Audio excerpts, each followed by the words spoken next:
держателер бәрін қойдық. И полностью үйдің уже черновой вариантын бітірдік. Ал енді крышадан бөлек бізде черновой стяжка жасалды. Черновой стяжкада толық барлығын жасадық. Неге фундаменттен нулевой точкадан төмен салдық, өйткені мынаяқтың барлығына теплый пол қоямыз. Межкомнатный перегородкалар жасадық. Межкомнатный перегородканың астыларының барлығына фундамент құйып шықтық, армировка жасадық.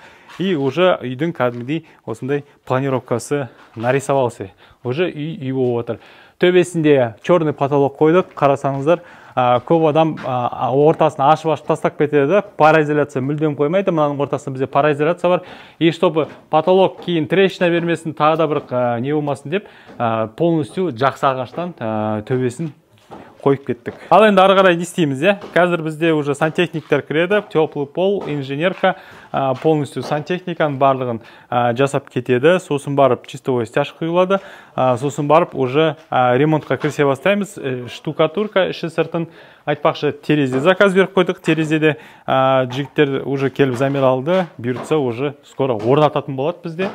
Оған дейін біз уже штукатурка жұмыстарын жүргізе бастаймыз. Біздің стройкамыздан бір ай асты.